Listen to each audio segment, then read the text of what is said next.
Hi, I'm Marcus Morrison, one of the directors at K3 Consulting, and I'm going to be talking to you about employee confidence. I've been asked a lot of questions about why we've started talking about employee confidence, and I guess in summary, it's because we've often felt like we understand consumer confidence and we understand business confidence so well at a macroeconomic level, but also how that flows through to individual businesses and individuals' purchasing preferences. But we have never really looked to understand what the impact of confidence is on our employees.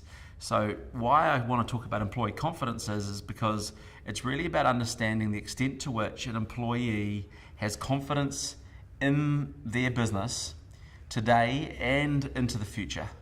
And that's a big difference when we compare that to traditional modes of employee surveys where we would typically be looking at their point in time, so how happy are you today, and or how happy have you been over the last 12 months. And so very backward looking. So what I would suggest is that by virtue of not really having tapped into confidence as a factor, we haven't looked further afield or further into the future in terms of understanding how an employee feels about the business today, its performance and its potential for performance, but also their expectation for its success moving forward. And so employee confidence, by virtue of tapping into confidence, does that. And the way in which we're advocating that we would go about doing that is that we would have two types of survey. One is to have a pulse survey, which really taps into the 8 questions that we feel are part of the 8 pillars of employee confidence. And then, so that's the pulse survey, and then at a later point in time we'll be doing the employee confidence index, which is a far larger survey which looks again at the same 8 pillars of confidence, but really is about the driver analysis against each of those 8 pillars. The important other factor, I think, which is a differentiator between how we see employee confidence and other surveys, is the relationship between the employee's confidence and business results.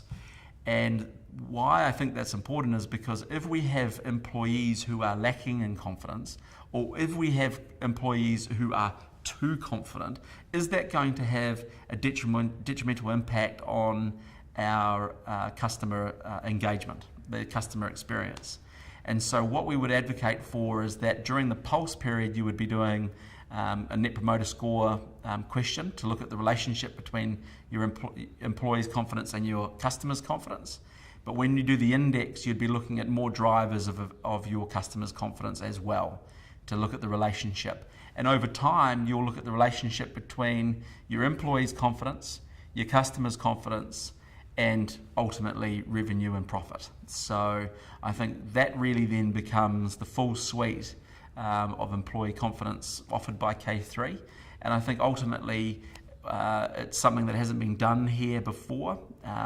Some research has been done on the impact of confidence, but not really in this way, and so I think that this would really look at understanding how your staff are today, and the way in which that then drives customer outcomes and performance. So I guess the key differentiator between what we're offering and what we're seeing elsewhere in the market is that we are looking at the relationship between employee confidence, customer confidence, and the result of that on profit and revenue.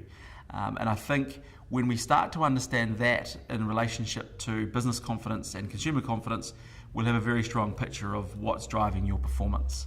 Of course, we've got consultants who are expert in understanding how to foster a culture of confidence, and we'd obviously like to work with you if we can to help drive creating businesses in New Zealand that are confident about where they are today and in the future.